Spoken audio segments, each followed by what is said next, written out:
So hey guys, welcome back to new video. तो आज की वीडियो होगी हमारे बीपीसीसी 114 के यूनिट 13 पर युगल एवं परिवार परामर्श में परामर्श में क्या है। तो देखो, युगल और परामर्श, युगल मतलब हो गया कपल्स, कपल जो लोग होते हैं मतलब पति पत्नी दोस्त जिसमें तुम मान लो कि क्या होता है वो जो क्या बोलते हैं, जिनकी शादी फिक्स हो चुकी होती है लेकिन शादी हुई नहीं होती है, उसको क्या बोलते हैं, कह लो जो किसी बंधन में रहते हैं, किसी भी दोस्त यार में भी हो सकता है। युगल में ऐसी बात नहीं है कि युगल में सिर्फ पति पत्नी का होता है, किसी भी दो लोग के बीच में हो सकता है। संबंध परामर्श में युगल और पारिवारिक परामर्श शामिल है। ठीक है, परामर्श शामिल है जो अपेक्षाकृत नया पेशा है। परिवार एवं कार्य संदर्भ में महिलाओं की भूमिका पुनर्परिभाषित होना, जीवन में संभाविता में वृद्धि और वर्तमान समाज में नए प्रकार के परिवार का उदय जैसे कई प्रबल सामाजिक परिवर्तनों के कारण इनमें परामर्शदाताओं की रुचि आकर्षित की है। समाज में महिलाओं का पुनर्परिभाषित भूमिका, पारंपरिक प्रतिष्ठात्मक समाज में सार्वजनिक क्षेत्र में अधिकाधिक महिलाओं की उपस्थिति को स्वीकार करने में अंगीकार करने की दिशा में परिवर्तन की संबंधों में भी बदलाव लाया जाता है। समाज में महिलाओं की भूमिका को मुख्य देखभाल, प्रदाता, संतान का भरण पोषण, पारिवारिक निर्णयों में कोई नहीं या न्यूनतम भूमिका से कमाऊ सदस्यों और निर्णयकर्ताओं के रूप में पुनर्परिभाषित किया गया है। तो लड़कियों को थोड़ा कम देखा गया है प्रतिष्ठात्मक समाज में।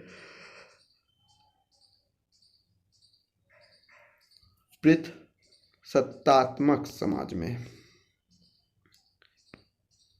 कई तरीके के परिवार होते हैं। कई होते हैं सिंगल परिवार, जिसमें मतलब पति पत्नी और बच्चे रहते हैं उनका। ठीक है, कोई बड़े परिवार होता है जिसमें दादा दादी, चाचा चाची, ताऊ वाऊ ये सब भी होता है। और इस तरीके के परिवारों में अलग अलग चीज़ें होती हैं। युगल एवं परिवार परामर्श की प्रगति, विस्तार और लक्ष्य। ठीक है, युगल और परिवार परामर्श का मुख्य केंद्र संबंधों पर है। कैसे संबंध है उसको अच्छा करना, संबंधों में द्वंद्व और अलग अलग सदस्यों के मनोवैज्ञानिक लक्षण संबंधी समस्याओं में शामिल है। किसी को कोई समस्या हो तो उसे सुझाव करना और दूसरों से उसे समझाना कि ये किसी किसी चीज़ों में कोई समस्या हो सकती है। हर लोग पाँचों उंगलियां हाथ की बराबर नहीं होती, तो आप ज़्यादा एक्सपेक्टेशंस ना रखें दूसरों से। कुछ काम अपने ऊपर भी करें और कुछ दूसरों की भूल भी समझे। हर चीज़ें फिक्स नहीं होती है ना। तो ये सब चीज़ें होती हैं। प्रगति, समस्या को सुलझाना, लक्ष्य प्राप्ति करना, ये सब है। ठीक है, यहाँ ध्यान दिया जा सकता है कि युगल और परिवार परामर्श व्यक्तिगत परामर्श और समूह परामर्श से अलग है। व्यक्तिगत परामर्श में क्लाइंट को परिवार से बाहर माना जाता है, जबकि युगल और परिवार परामर्श को उस परिवार के भीतर मानता है जिसमें परिवार को अन्य सदस्य भी शामिल है। इसके अलावा युगल और परिवार परामर्श पारिवारिक द्वंद्वों को हल करने और पारिवारिक कार्यात्मक बनाने में केंद्रित है। परिवार को कार्यात्मक बनाने। ठीक है, व्यक्तिगत परामर्श व्यक्ति को कुशल क्षेम प्राप्त करने पर केंद्रित है, जबकि युगल और परिवार परामर्श व्यक्ति के साथ साथ परिवार को कुशल क्षेम प्राप्त करने पर भी केंद्रित है। युगल वैवाहिक और पारस्परिक परामर्श प्राप्त करने के कारण युगल और परिजनों के बीच अक्सर बहस और द्वंद्व होती रहती है कि पहले तो भाई वो अपने आप को मॉडर्न मानता है, दूसरों को ये मानता है कि वो बहुत ओल्ड थिंकिंग में है।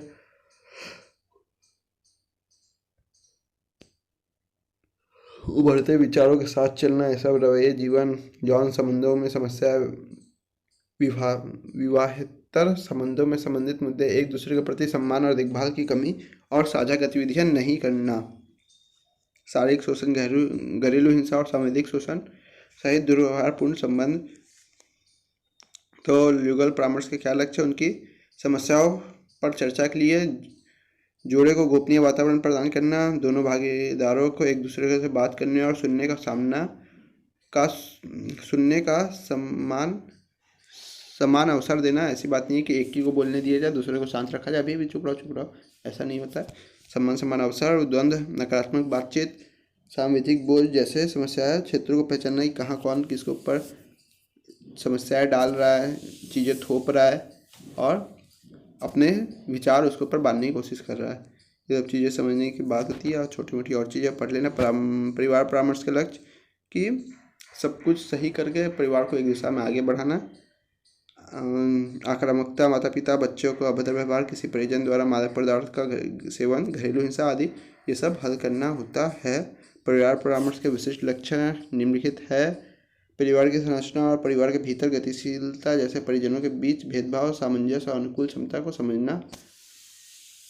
चिन्हित रोगी के रूप में परिजन द्वारा निभाई गई भूमिका के कारण की जांच करना। ठीक है।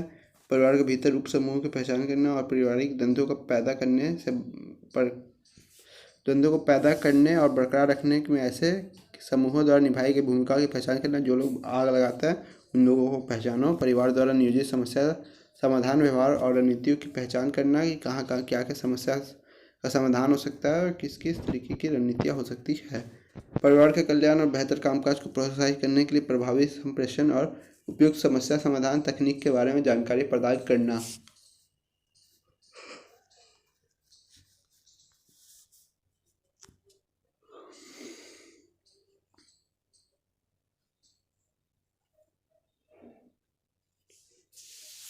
युगल और परिवार परामर्श में प्रमुख संकल्पनाएं।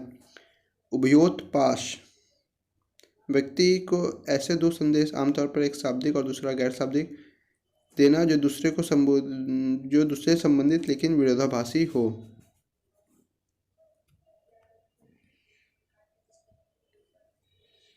एक संदेश अपेक्षाकृत स्पष्ट अक्सर शाब्दिक होता है और दूसरा संदेश अस्पष्ट और विरोधाभासी जैसे गैर शाब्दिक होता है, जिससे संदेश को प्राप्तकर्ता के लिए कोई सुस्पष्ट स्थिति पैदा नहीं होती।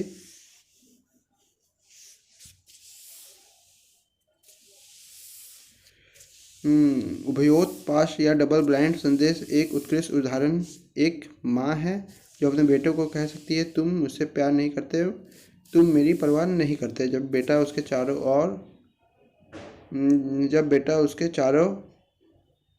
ओर हाथ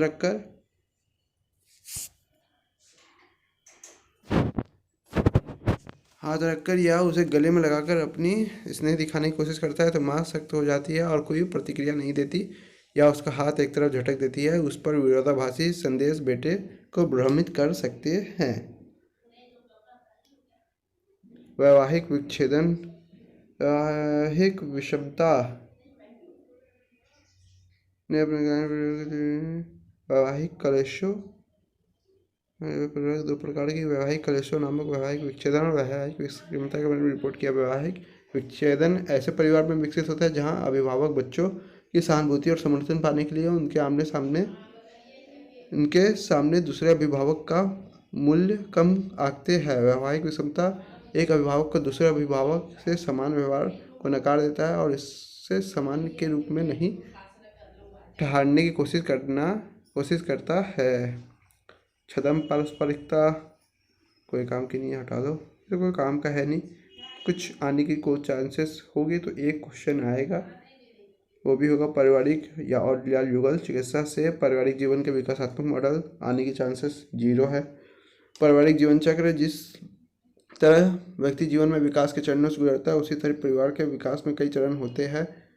परिवार प्रणाली समय के साथ साथ विकसित और परिपक्व होती है। परिवार का एक जीवन चक्र होता है क्योंकि परिवार जन्म लेता है, बढ़ता है, उम्र बिताता है और फिर इसका समापन होता है। परिवार जीवन चक्र युगल और परिवार परामर्श के केंद्र में है, जैसे कि उसे अविवाहित वयस्क, नवविवाहित जोड़ा, प्रसव, स्कूल पूर्व उम्र, स्कूल आयु का बच्चा, किशोर युवा, कामकाज की शुरुआत, मध्य आयु, माता पिता, सेवानिवृत्ति, ये सब चीज़ें होती है कि हर लोग एक स्थिति पर नहीं रहता, लोग धीरे धीरे पहले आगे बढ़ते रहते हैं। तो हर चीज़ों को ध्यान में रखना है। ऐसा नहीं है कि आप एक जगह रुक सकते हो, आप अपनी जवानी पे रुक सकते हो, आपकी एक एज में आके आप रुक जाओगे, ऐसा नहीं है। आप लोग हीरो नहीं हो।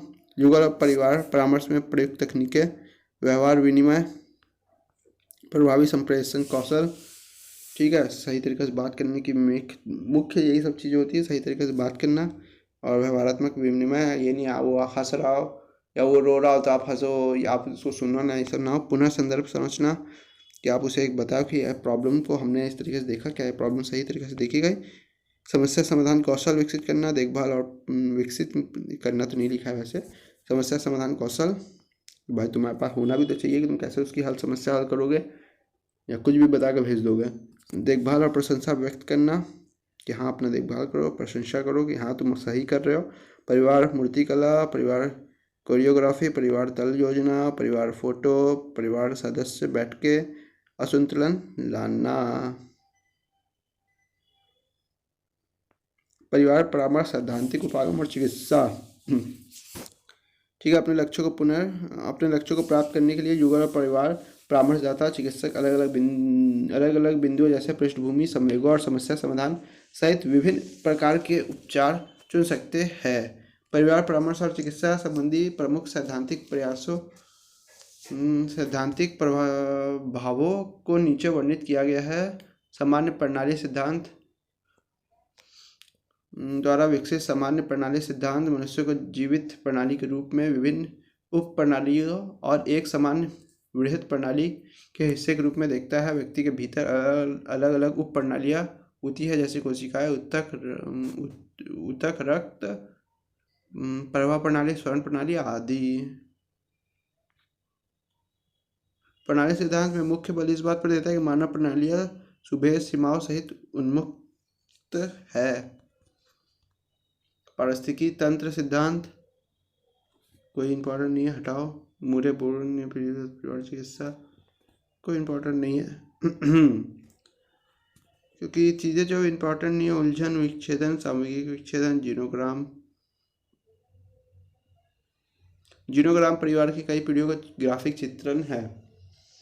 जैसे मूवीज में देखे होंगे या कहीं पे देखे होंगे जहाँ पे दिखाता है कि राजा राम जी मतलब कोई ऐसी चीज़ों से इस जगह से ये बना उसके बाद ये आया।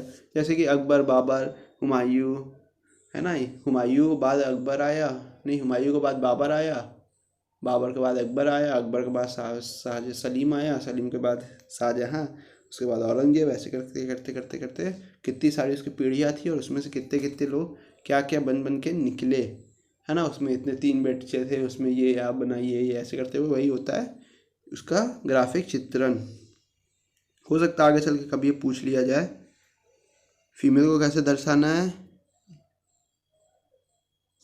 डिस्टेंस रिलेशन ऐसा होता है, ऐसा हो सकता है, एक तरीके से बना करके दिखाया गया है।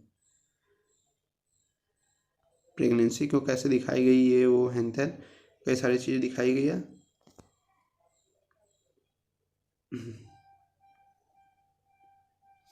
कई सारी इसमें चीज़ें दी हुई हैं जो हमें इम्पोर्टेंट तो नहीं लगती है, लेकिन परिवार चिकित्सा में कि जैसे साल्वाडोर मिनुचिन की संरचनात्मक परिवार चिकित्सा, ठीक है,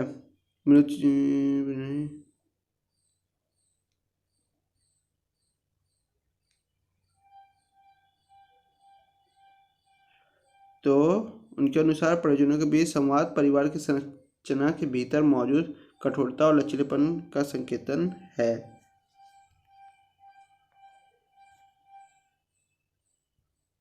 परिवार संरचना कैसी होनी चाहिए, परिवार उप प्रणालियाँ, सीमा, सुभेदता, किसकी कहाँ कहाँ तक सीमाएं हैं, जैसे किसी लड़की की माता की कम होती है, पिता की ज़्यादा होती है। गठबंधन और समझौते कहाँ कहाँ लोग करते हैं, किसी किस चीज़ के लिए, शक्तियों के लिए। संरचनात्मक चिकित्साओं के लक्ष्य, परिवार मैपिंग, अभिनीति करना,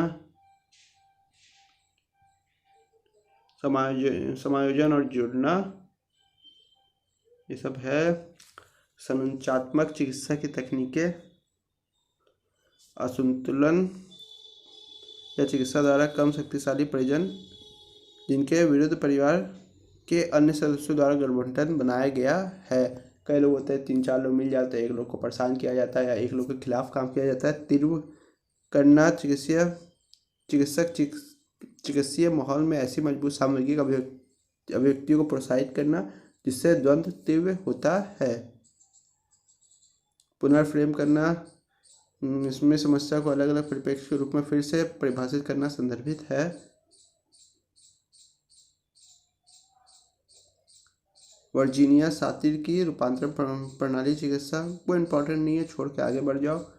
युक्तिपूर्ण परिवार चिकित्सा कोई इम्पोर्टेंट नहीं है, पढ़ने का मन हो सैद्धांतिक संप्रदाय सब पढ़ लेना, क्योंकि अब आप लोग थर्ड ईयर में हो, मानी बात है, अगर आप लोग ये देख रहे हो तो आप लोग को CUET PG 2024 का भी एग्ज़ाम से तैयारी करनी है। तो उस तरीके से भी बहुत सारी चीज़ें आने वाली है और आएंगी भी, उसका भी एक अनाउंसमेंट होगा। तो तैयारी आज ज़ोरों शोरों से कर लो। कोई भी कमेंट, कोई प्रॉब्लम हो तो, डाउट हो तो कमेंट बॉक्स में कमेंट करना। कोई पर्सनल क्वेरी हो तो आप डिस्क्रिप्शन बॉक्स में दिए हुए मेरे लिंक पर डायरेक्टली आप पूछ सकते हो। और वीडियो को लाइक और चैनल को सब्सक्राइब करते जाना, जिससे मुझे पता चले कि हाँ आप लोग वीडियो को कितना देख रहे हो और कैसे देख रहे हो और कितना ही अच्छा से आप समझ रहे हो। So guys, thank you for watching. मिलते हैं नेक्स्ट लेवल के नेक्स्ट वीडियो में। Tata bye bye.